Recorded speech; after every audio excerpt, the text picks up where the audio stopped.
Hello and welcome to Diminishing Returns. This week we are talking about the Christopher Guest film Best in Show. My name is Alan. I am joined as always by Sol. Hello. And today we have a new guest, Kate Sketchley. Hello. So Kate, you chose Best in Show when I asked you to pick a film. Or rather, you sort of said, why don't we do something by Christopher Guest? And I think I kind of pushed towards Best in Show, but yeah, why? What made you think of when I gave you options of doing anything in the world? Why did you go to Christopher Guest? I think I've been looking at his back catalogue recently for some reason. I can't remember why. Oh no, I do remember why. It's because I was watching Schitt's Creek over lockdown and finished last season, and of course Eugene Levy and Catherine O'Hara are in it, and they're two of the sort of staple cast members for all of Christopher Guest's films. And I thought back to watching Best in Show, and I think it's the only one that I've seen all the way through before, and I was just up for watching any of them really. Well, I was full on with the idea. It hadn't really occurred to me to do a Christopher Guest film. Of all the things we discussed, Sol, ideas we have of doing films, we'd never come to Christopher Guest, had we? I think we might have mentioned him when we did The Office, which was one of our earliest episodes about 4 years back, because he was obviously one of the big influences on Ricky Gervais. But yeah, I don't think we've really mentioned him since or gone into it. I think to me the association will always and forever be the Six-Fingered Man and The Princess Bride, but yes, he also is a very good director and writer. Yeah, and he's in Little Shop of Horrors, isn't he, Sol? We must have discussed him on that episode. Is he? He's the one who comes into the shop and goes, "Excuse me, I couldn't help noticing that strange and interesting plant. What is it?" Oh, of course he is. See, every time I watch that film, I go, oh yeah, this is a weird part. Oh yeah, it must be a famous cameo. Who is it? And then I look it up and I'm like, oh yeah, that's Christopher Guest, isn't it? I seem to have a weird inability to retain what Christopher Guest is or looks like. I know exactly what you mean though, because his face is weirdly non-recognizable in a lot of ways. I've had exactly the same thing where I'm like, I definitely know him from somewhere, and then he's just been in a million different things. And I think maybe because he looks so different in Spinal Tap as well. That's sort of my default mind's eye concept of what he looks like. So, Christopher Guest, best known in those early days as part of Spinal Tap, which obviously was a huge... Was it a cult hit or was it actually pretty mainstream? I don't know. I think it wasn't massively successful to start with. I don't think it could be possibly, just because of the style of it. But it's that mockumentary style, which Christopher Guest now has embraced completely. But obviously, he must have been an improv comedian, and obviously he's stuck with some of the same actors all the way through. But he didn't direct Spinal Tap, of course. That was Rob Reiner. But I'm not sure when it comes to this kind of production. How much direction do you have if you're kind of really letting the actors unfold the story to some extent? Well, there was earlier, I think one of the other things I came across earlier that got me thinking about Christopher Guest in general was I saw an article that was an oral history of Best in Show, because in October it was the 20th anniversary of its release, and so it was interviews with the actors, and they were talking about that combination of having some structure and some overall vision from Christopher Guest, but then also just a massive amount of freedom to do whatever comes up in the scene. Right. Yeah, so Christopher Guest, he did Waiting for Guffman, which was this kind of improv thing. That did okay, and he followed that with Best in Show, and then the other ones are Mighty Wind and For Your Consideration. This sort of series of films he did, they're all in the same style, where lots of the same actors, and I think that's perhaps not a good thing, because you get this sense of diminishing returns, where it's it's not quite as good as that one, and especially when a lot of the actors are the same as well, it just feels like you're watching people messing about rather than actually making a film. That sounds good to me. That's your classic Will Ferrell, Seth Rogen job. Yeah. Well, that's it. Will Ferrell got old pretty fast, didn't he? Okay, let's get into the actual film then. It's a mockumentary. It is purportedly a documentary following the participants in a dog show. That's your setup. And so we follow 5 specific people, or couples in most cases, with their dogs. And we get a little preamble. We see them at the show doing their thing. And then we have a little bit of a post thing as well. But it does fill that criteria of what you'd see in those kinds of documentaries, which are fairly common. And you had When was Spellbound? That was a big hit. That was wasn't it? literally the Like one I was thinking of. Yeah. I think it was after. I think it was like between 2000 and 2005 or something like that. Spellbound 2002. So yeah, a little bit after. But I think it's quite typical. What's that other one? Drop Dead Gorgeous? Was that? That was 1999, I think. Really? I think so. That idea of this sort of standard form documentary was like, oh, let's go to like a quirky event and film the quirky people there, and then you go back to their homes and do some interviews with them and stuff. And it ticks all those boxes. It does fulfill what you would expect from a documentary about a dog show. And the other thing that I think it does very well, it doesn't feel like it's going for comedy characters. Does that make sense? Like, as opposed to, say, if Will Ferrell did an improv film about a dog show, you know? Absolutely. This feels like the actors trying to embody characters, and yes, they're a little bit kind of extreme in some cases. And there are some... I think some feel like fully realised characters a lot more than others. I think some do feel very much just like broad. Go on then. One or two Be more concept. specific. We've got a few enough characters to be able to nail them down, I think. So there's the gay couple made up of the guy who's in every TV drama who I love but don't know the name of. Michael he was McKean? in The X-Files and Better Call Saul. What's his name? Michael McKean? Yeah, that's him. Yes. Who is, of course, I one love of the him. members of Spinal Tap. He's quite pared back, I think, but then his partner feels like a very overt one-note comedy character. Well, John Michael Higgins it is as, a very camp, classic camp character. But I thought he did it really well, actually. I thought that... And, like, he's always throwing out little innuendos and stuff like that, but it always felt nicely worked and, like, real. He just felt like one of those big camp characters. I've never seen anyone as light on his feet as light in the loafers. Say it. No. Oh no! What Stop. is? Oh no! Wait till I tell Mom. It's just he and the Borzoi seemed to have the same prance, the same. It was like they were two members of the same body, you might say, and it was a wonderful sight. I to knew see. a guy who had two members on the same Will body. you stop and, it? I doubt it. Dated him for about a half hour. In your and dreams. got so exhausted. I think a lot of the characters feel very much like they've just kind of randomly selected some personality traits and thrown them together, and then they kind of keep remembering they need to work it into what they're doing every now and then. Like what? Go on. Because I think that though that couple, Michael McKean and John Michael Higgins, are quite well rounded and realised. I think Michael McKean isn't doing much at all. He's just, which is that's just fine. He's there to kind of facilitate John Michael Higgins a bit more. Oh yeah, it feels like they're just kind of like each playing off of the other and just sort of like bouncing off of that back and forth. It does feel like they have a really good chemistry, and that works nicely. I really liked Christopher Guest. As Harlan Pepper. I think he's one of my favourites of the film. He's definitely one of the most rounded, like real believable characters. It didn't even feel like he was particularly going for comedy most of the time. Some people think, you're on a small creek, a small body of water, that you have to use a small fly, but I've been in many situations, even on a big river, where I'm using a size 18, a size 20, a size 22, and I go with a dropper. Sometimes I go with a parachute add-ons, and maybe I have a little PT nymph on the end, and you can hook a big fish. A lot of people don't realize that. I think you have to go with like a woolly bug or a sculpin pattern or some kind of maybe egg-sucking leech or something, which I've never had any luck with myself. He's also the one that really spends quite a lot of time on his own and doesn't have someone else to feed off of or to to get a bit of improv flow going. So I think that's quite a difficult thing to do. It's basically just him talking to his dog every time he has an interview. Yeah, and that's tough to just like, okay, no plan, be funny.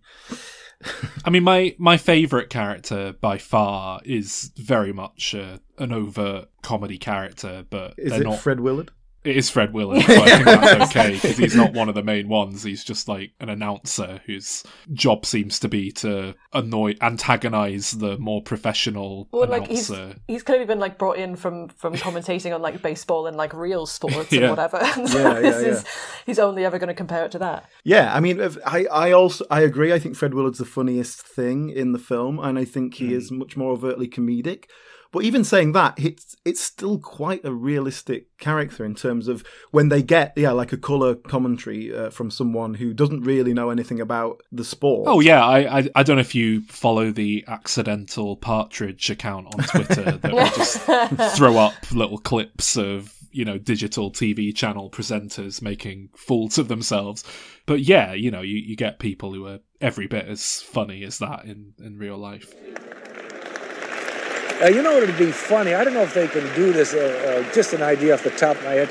Why didn't he put on one of those Sherlock Holmes hats and put a little pipe in his mouth? Are they ever allowed to do anything like that, dress up a dog in a funny way? No, that's not quite what the purpose of these shows but is. I think it would really get the crowd going. You know what I mean? The Sherlock Holmes hat with a pipe. I don't know if you could make it look like smoke's coming out of the pipe. I think that would be a little dangerous. I'd get a kick out of it. So yeah, the vast majority of Fred Willard's role is just sat in what is essentially a commentary box, and they're very separate from the rest of the action. It was obviously filmed separately, and they filmed it in a couple of days. But I have to say, I want to give full credit to Jim Piddock, who is the other actor who's with him, who sort of straight man. is the straight man, and such a good straight man performance, because he is total. If you told me that they brought in an actual guy who is an expert on dogs and just I genuinely thought he was. Yeah, he's not. He's an actor, Yeah. But he just nails it absolutely perfectly. He doesn't play along with any of the jokes.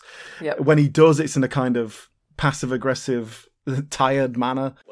I don't think I ever could get used to being probed and prodded. I told my proctologist once, hey, why don't you take me out to dinner and a movie sometime, Yes. I remember you said that last year. Yes. It's the perfect chemistry between the two, and the perfect antidote to what Fred Willard's doing. And that's why I think that works so well. Whereas, to make an obvious comparison, similar characters they have in Dodgeball, the commentary characters, which are much more overtly comedic, and they're kind of, it's just not... The one time Jason Bateman has ever played a character that isn't just himself, not the same with Dodgeball. Yes, no, I'm being told that Average Joe's does not have enough players and will be forfeiting the championship match. It's a bold strategy, Cotton. Let's see if it pays off for him. But yeah, I agree. I think Fred Willard has all the best lines. But I think that character is set up for kind of one-liners or... Oh, yeah, totally. Yeah, it's easier to be overtly comedic if you're not expected to have some sort of arc or storyline to worry about.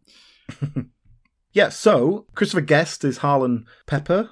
He's just a good old country boy who owns a fishing store, and he's got a dog. He's a really likable character. He just seems like a nice, down to earth guy. And we don't really get much development of him. He's just there to kind of bounce off of, and I think that's the main failing of the film. There's a lot of things that happen where it's just that could come out quite easily. And I guess that's the nature of this type of film. I think we talked similarly in Borat and that sort of thing. To create a structure on something and to create a plot line through something when you haven't started out with a plan, or even if you have a sort of general plan, you have these moments where, that works really well. It doesn't really fit with anything, but I'm going to use it anyway. Let's just go on with that. And it's like the character interactions are interesting and funny and all that sort of stuff. But you learn a lot about them, but you also have no idea really who they were or if they've changed at all, really. It's just sort of the different sketches are enjoyable, and you see them all interacting and butting heads and whatever. But yeah, in terms of through line development, it's not quite the same. And I found it actually very, not sketch-like isn't quite the word, but it really is this kind of very basic, look, it's this round of these dogs. It's this round of these dogs. Yeah. Then it's this round of these dogs. And now it's the final. And in the final, when they're doing the final, they literally go through every dog and they just do this little run around. There's 7 dogs and it's just Fred Willard just improvising his arse just making things up. To fill the time, yeah. And we're not getting any, it just feels like at that point there should be something crazy going on backstage. There's something going on behind the scenes and everything's kicking off, and it never quite feels like it's building to anything. I think this is also, I had this thought as well, but I also was thinking that since then there's been 20 years of quite a lot of mockumentary style films that have added on and made it more complicated and added in lots of different storytelling devices and stuff. So it feels like, it does feel like an early version of the format. Yeah, I mean, we've already talked about a couple of things that came before it, but yeah, I don't want to fault it too much. I actually think it's fine, but yeah, if I'm picking faults, it's the structure is loose at the very least. But it does all hang together. It makes sense, and it has a through line because it's a competition. We reach a crescendo. But then there's the bit where the woman who's playing the wife of Jean Levy, Catherine O'Hara. So right at the 11th hour, she hurts her knee, and Eugene Levy has to walk the dog. It sort of comes out of nowhere. It really adds nothing. It means nothing. It does nothing, and it just feels like we better throw something in at the end, so it's not too just. It's boring. It's almost like a weird payoff for the setup that he literally has 2 left feet at the start of the film, but I don't really know what they're trying to say with it. Because it happens so last minute, he doesn't even have time to kind of get worked up about it or worry about it, or we could have a montage of him practicing, or anything that you might think, let's try and do that, and we see him doing it badly. And that's another thing, right? The world of dog shows, not something I'm particularly familiar with. But it does seem like a total nonsense. Like even within this film, it's just like, the judge, it's very subjective. It's just basically which dog do they like the look of. I mean, what are you going to do? My understanding is that there's actually a lot of like actual measuring of parts of the dog, and it gets a bit. It can be like really detailed and really specific, and the rules are very strict. And it can get a bit, fascist in terms of like how well have you bred this but that's literally it though, and like genetics of this animal into a very specific set of guidelines. In the like interview article thing, they talked about their interaction with like dog show people as part of the preparation for it, and like they had I think all but one of the dogs that were in the film were actually like show dogs who would go to shows, and so their handlers would do this in normal life, and the handlers that they had working with them had elements of like craziness that they were like making up in the film, because it is this like really obscure sort of like strict world of rules, which is based on like the particular qualities of a certain breed that someone decided at some point is perfect. It just seems ridiculous. I mean, I don't like dogs, so I always think dog people are a bit weird anyway. But people who breed dogs and like really get into this sort of thing, it does seem creepy and gross to me. Like it is.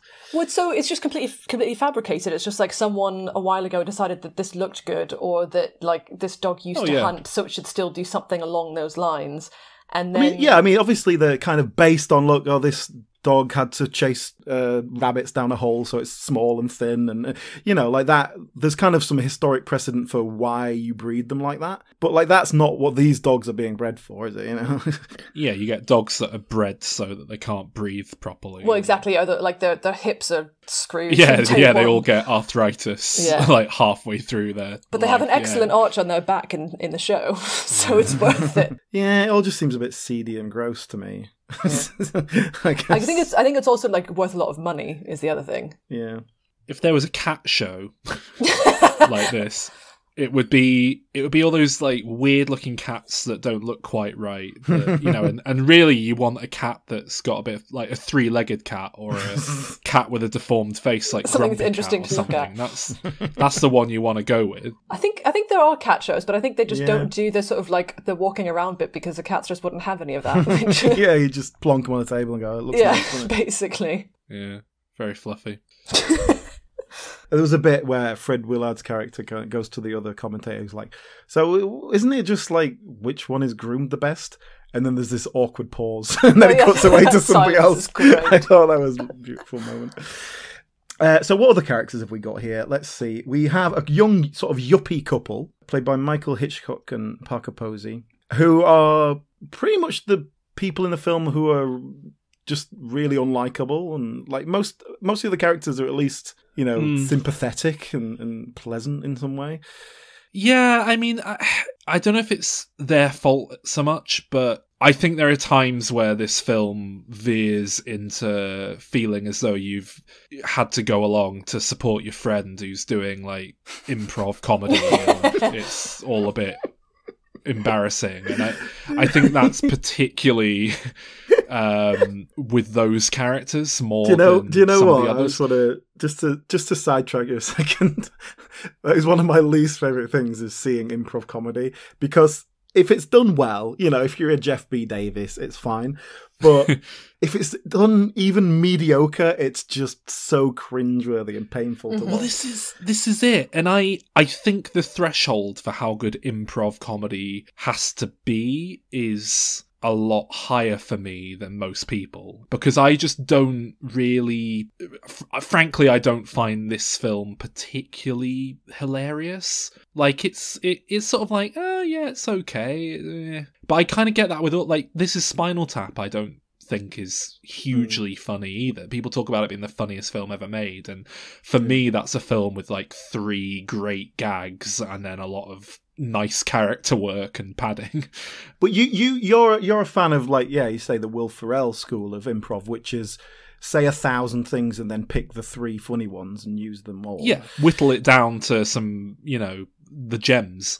And that's it. Similarly to, we were discussing Borat 2 in a Diminisode, or, well, actually, I think it's a full-length bonus episode at this point, but we were discussing that last night, and comparing it to the first, it was the same thing, where it was like, right, it doesn't feel like they were able to go out and film as much stuff as the first one for a number of reasons, so it doesn't feel like they've whittled it down to the gems. It feels like they've shot 2 hours of material, and that's what you get. And when you have skilled performers, you can get away with that. But you seem to be searching the Parker Posey isn't hitting the. I don't dislike. I don't know if it's the acting so much as just there's no real comedy here. Like, all the comedy seems to be trying to come from how stressed out she's getting, and she's just like focusing in on this one thing. But I think with those characters, I would have really liked to see them like interact with the other competitors at some point. Yeah. Like, I wanted to see a little bit of cross-contamination between the different storylines. There's a bit I really liked with Jane Lynch, who is the very competitive professional dog handler. Like, she's the winner. And she goes over to see Christopher Guest, and she's sort of looking, and she's just sort of talking to him, but the whole time she's like touching the dog. She's trying to get a feel of this dog. Like, it's done so well in that way that she's just kind of like, you can tell there's an edge to the conversation, but nothing's really given away. I loved that scene. I thought it was really nicely done with the two of them.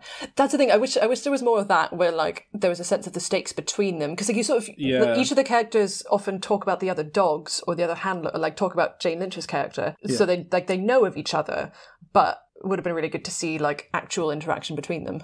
Yeah. But I think maybe what it is for me is that this does feel improvised, and I've seen the same format of mockumentary comedy films that are very tightly scripted, and therefore, to my mind, much funnier, because they're not just riffing and trying to figure something out.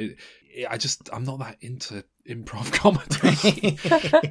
Like, when it works well, it's beautiful stuff, but I think more often than not, it's kind of not particularly funny stuff that you almost elevate to a different standard because they're making it up on the fly. And, like Curb Your Enthusiasm's a good example, I suppose, because I know loads of people who, for the record, I really like Curb Your Enthusiasm, but I know loads of people who, again, swear by it being the funniest show ever made. And I think there's a lot of not great episodes of the show, to be honest. I don't think it's that amazing, but a lot of the fans will go, well, it's all improvised, isn't that amazing? And it's like, right, yeah, it feels improvised. Like, every scene is just Larry David going in and going, I can't believe you're an asshole, Larry, no, you're an asshole, for like 10 minutes and screaming, and then like next scene, and there's usually a nice comedic plot structure,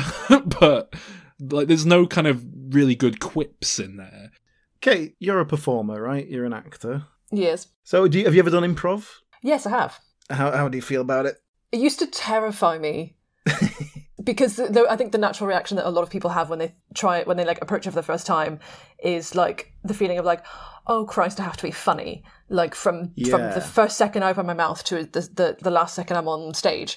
But I think once I started using it like as part of like a devising process or like developing a character or like in service of like a larger show that wouldn't necessarily be improv, I think there's a lot of like use for it. But I think, Saul, what you were saying about like there's a risk of saying just because a film has been improvised doesn't automatically mean it's amazing. There's a certain extra step I think you have to take when you're making an improvised based film, because it just doesn't read the same as like seeing some people just like have fun on a stage. I think, like I say, doing it on film should give you so much more license for freedom than on the stage, because it's not live. You can go, you know what, that one didn't work. Let's use that other take that we did. Let's have a few goes at this, see what comes out. We can use the best bits. From what I understand from like the way that these films were made was that like they would film like a large amount more, and apparently there were like other like elements of storyline that just didn't get included. So I think that's the other interesting thing is like if you generate lots of material, like what is the editing process to put it together to still maintain that kind of like lively energy without losing random plot points here and there. I think basically I've seen funnier real documentaries. I think that's kind of my problem. Like I've seen a lot of really funny documentaries, and this like there's nothing as funny in this as Timothy Treadwell in Grizzly Man or Claudio Fagrasso in Best Worst Movie or that any Bros number of documentary. Yeah, exactly. Bros. Yeah.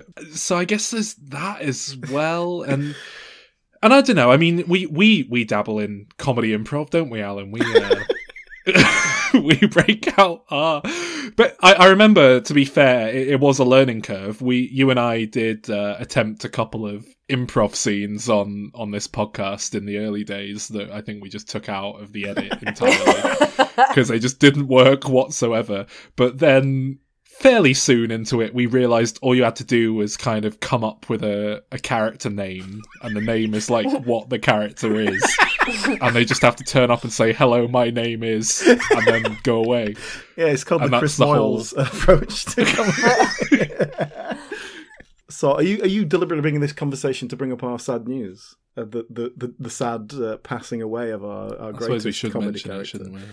Yeah. Yeah, so unfortunately, listeners, our friend, our colleague, Japanese Bond, sadly passed away last week, we heard. He was a Japanese patriot. He had Japan forever on his tattooed on his chest.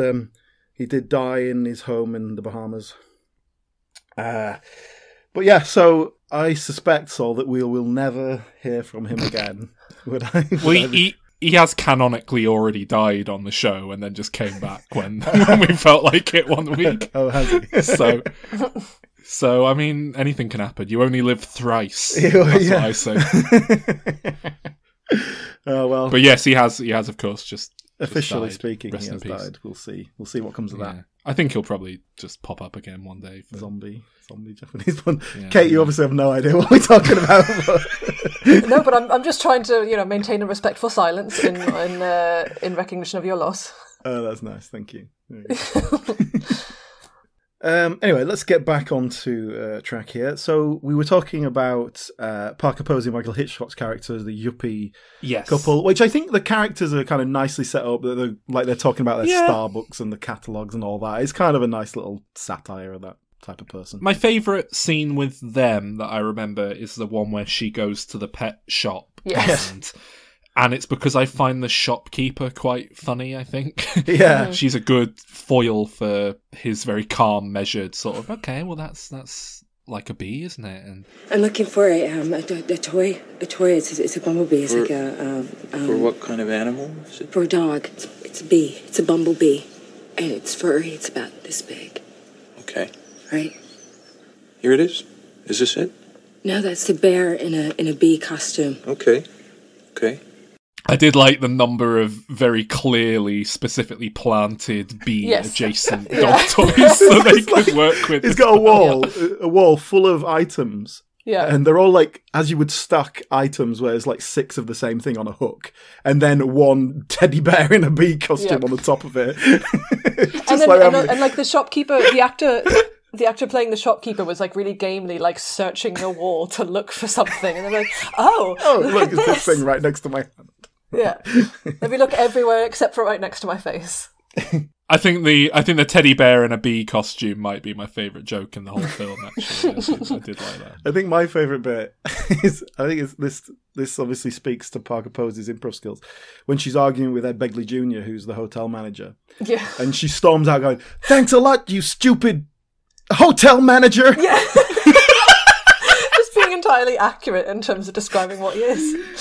I did. Like, that moment really stuck out to me, but I forgot that the film was improvised. Yeah. I just thought it was That's it. If that's a written line, it's a great bit of character, but it feels more like she just couldn't think of a good insult.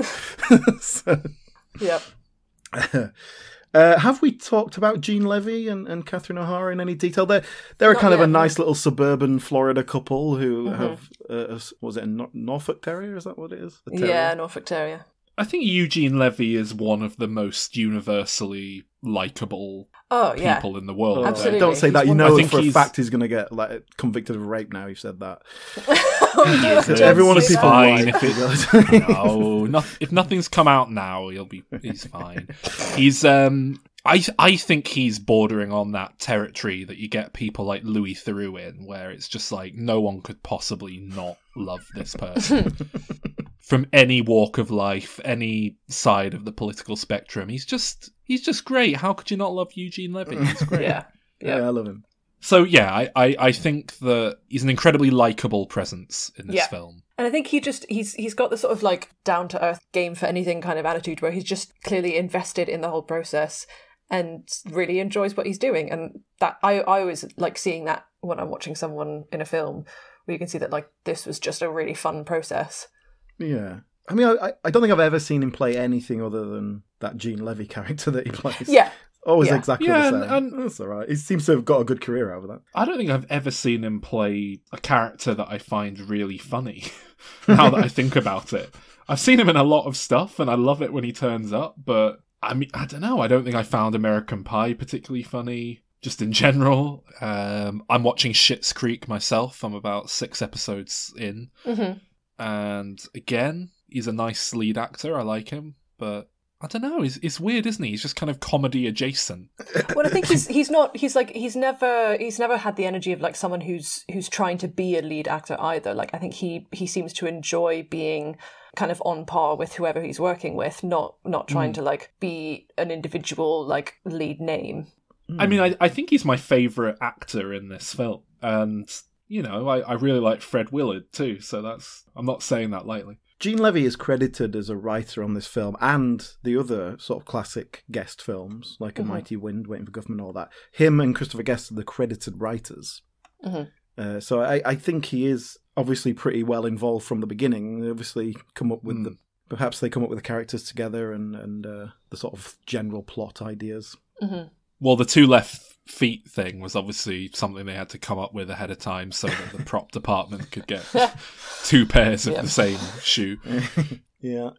We do have Jennifer Coolidge's character, who is a kind of bimbo-ish, slightly airheady woman who has married... I feel like she never gets away from that character. I don't know whether that is something she approves of or not, but she is always that character.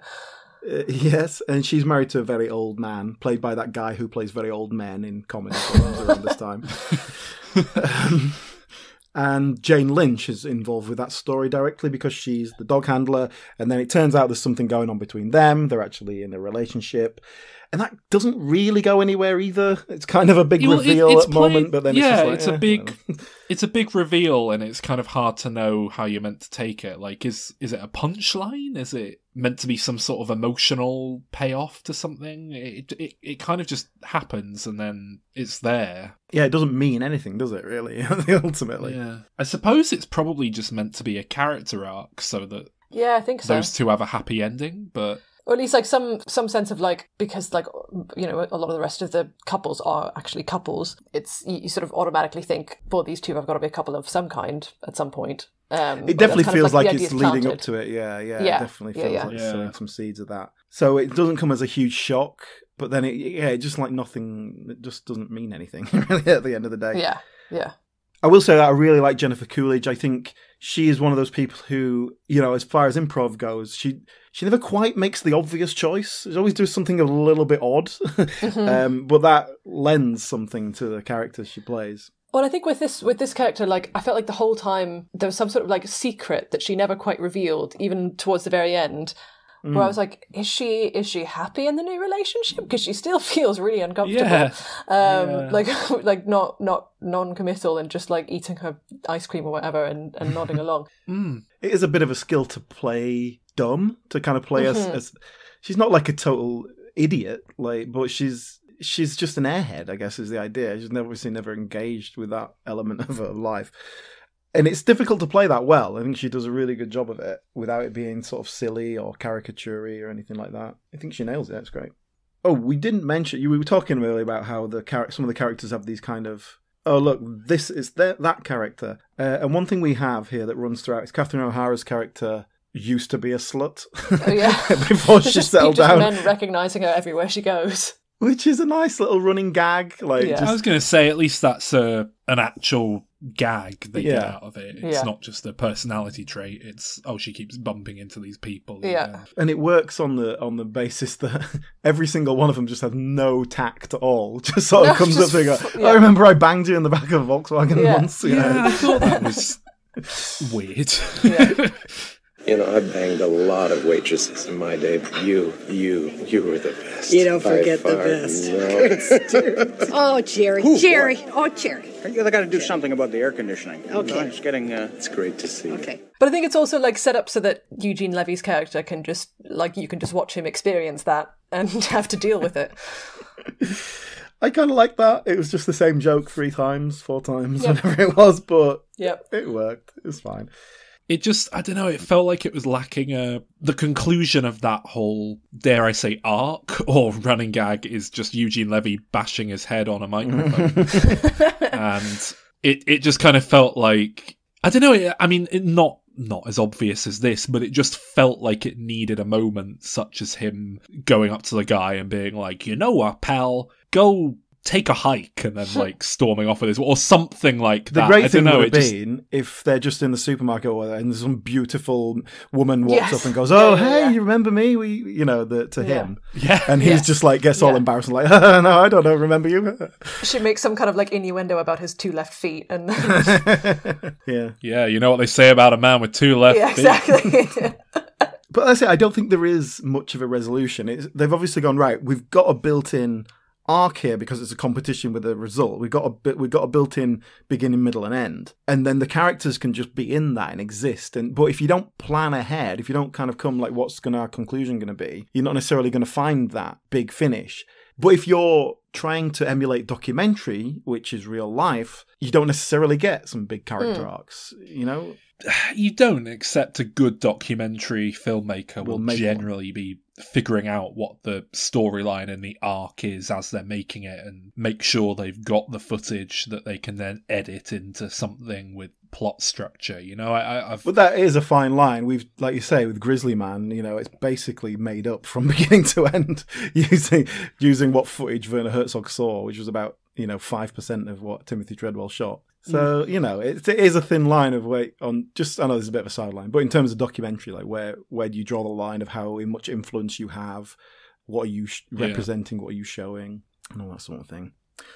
There's a couple of moments I'd like to point out, specific moments. One that has remained with me since I watched this the first time, probably about 18 years ago. And it's the bit where Christopher Guest is naming nuts. I say peanut, hazelnut, cashew nut, macadamia nut. That was the one that was sent her into going crazy. She said, "You stop naming nuts." He's just naming, he goes, macadamia nut. Whenever I hear macadamia nut, I always go, "Stop naming nuts." It's just, why has that stuck in my head for 2 decades? It's ridiculous. I think it's just like funny bit of the thing. I think he managed to pick like exactly the right accent for that character, so that the only way that you could say those lines is in that accent, and that anytime you hear the word macadamia, that's all you think of. Macadamia nut. Well, the thing that's jumped out to me when I watched it this time was like he used an analogy later talking about like something moving faster than like a walnut rolling off a like farmhouse roof or something, which I really enjoyed for the specificity of it. I watched some of the deleted scenes, and there's one bit where it's just him talking, but he's basically talking about how, the people from like one county over or whatever, they talk like this, and he just does kind of the same thing, but like a bit faster and more mumbled, and then he's like, oh, and then people from over there talk like this, and he just talks a bit slower.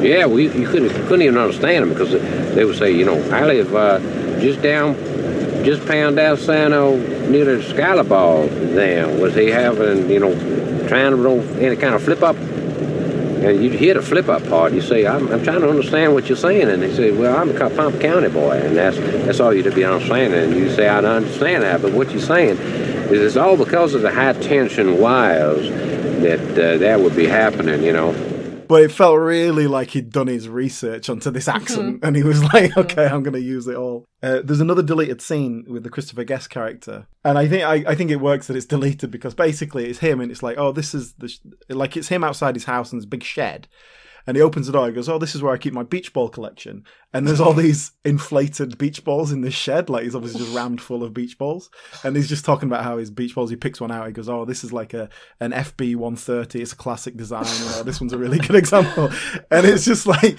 it's a bit too silly and comedic for that character and for the film in general. I think it just sort of crosses a line.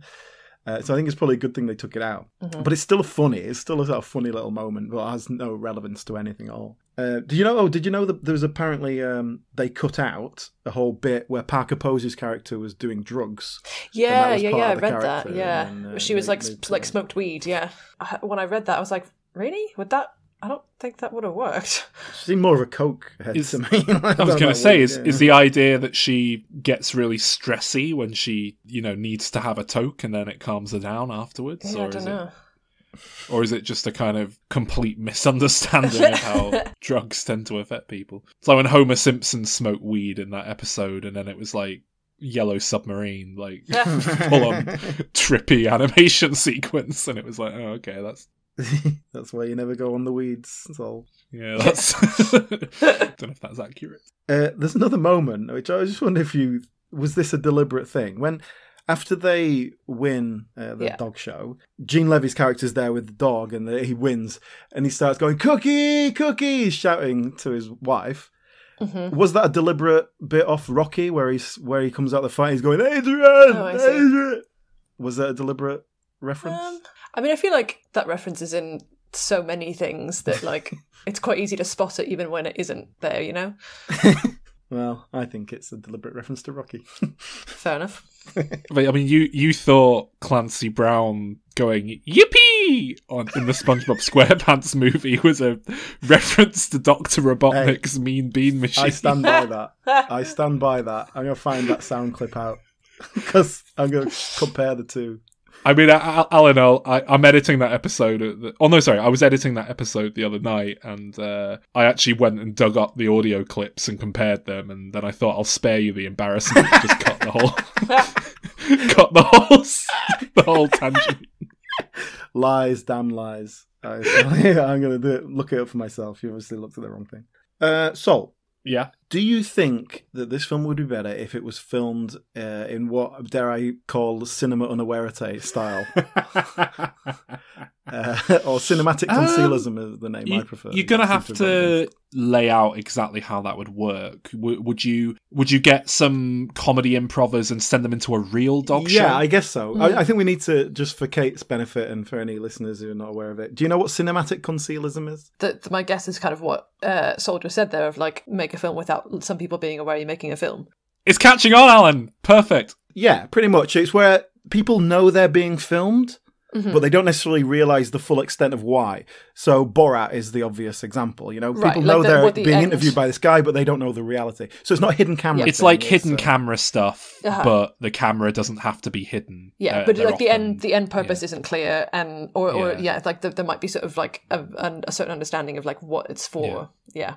And I would say it's kind of like prank show stuff, except there are dramatic examples that don't do it for laughs. There was that Scarlett Johansson film, Under the Skin, where she drove around the streets of Scotland picking up men in a van.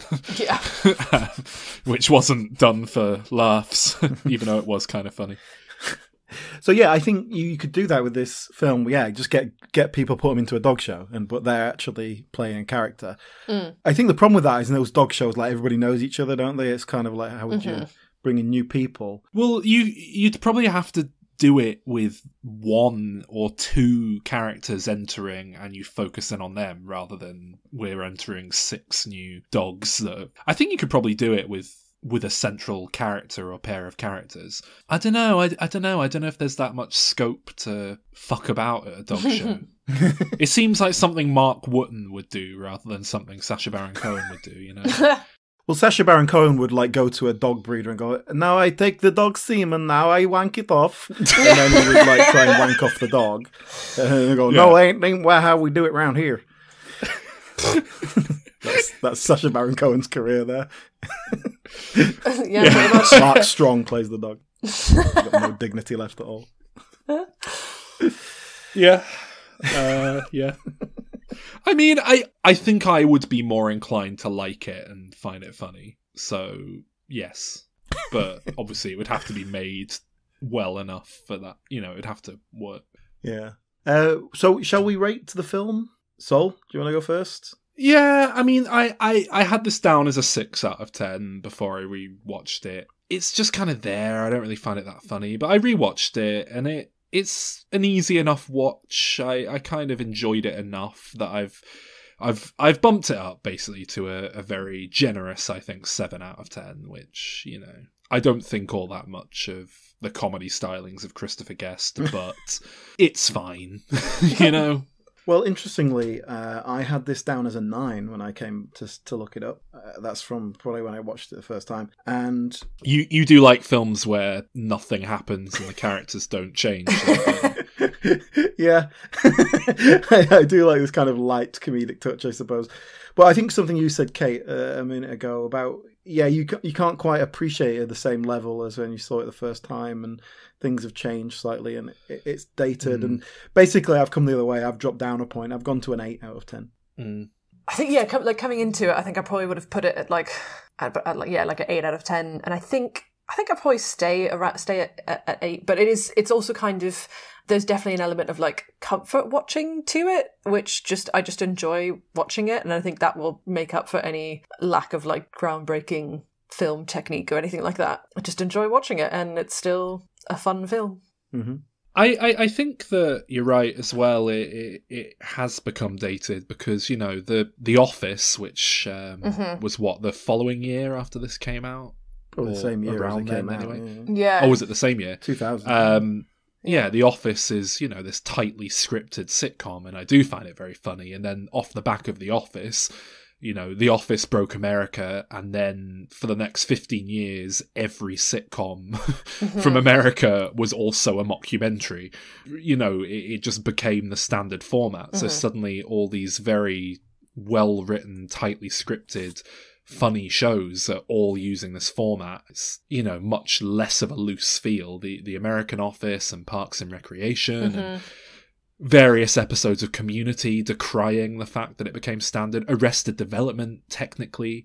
Modern Family. I mean, just every sitcom, basically, that didn't have a studio audience. So I suppose it is a bit of a relic now. Well, yeah, and like going back to this now, it is like you watch it and you're like, this is like a bunch of mates just sort of like having fun making up characters and like seeing where it goes, which like it's, you know, it's kind of, they're clearly all like enjoying themselves and having a good time, and so I enjoy watching it when, you know, when the actors are having fun, but that's also kind of the extent of it. That's why Alan likes Grown Ups too, isn't it? Adam Sandler's really enjoying himself in that one. You always use that as an example to hold against me, but I don't think I even liked it that much, did I? I mean, maybe it was Grown Ups 1. I think it was Grown Ups 1 that I enjoyed more than I should have. Yeah. But you know I have a weakness for shit comedy with the Vince Vaughn types. I know he's not in that one, but Yeah. But it's not like I really think it's a great piece of work. It's just sort of like I can watch it and it's just I'm fun. fine with it. Yeah. We haven't done Adam Sandler yet, have we? We should do Hubie Halloween or something. Going overboard. That's what I want to do. Jack and Jill. Oh, God.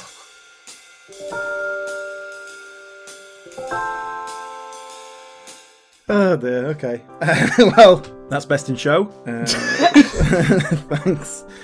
Thank you, Kate, for joining us. Thank you very much for having me. Sol, any ideas what we got next week? Have we got an action extravaganza next week? Is that what we're doing next week? I think so. The Return of Cage. Yes.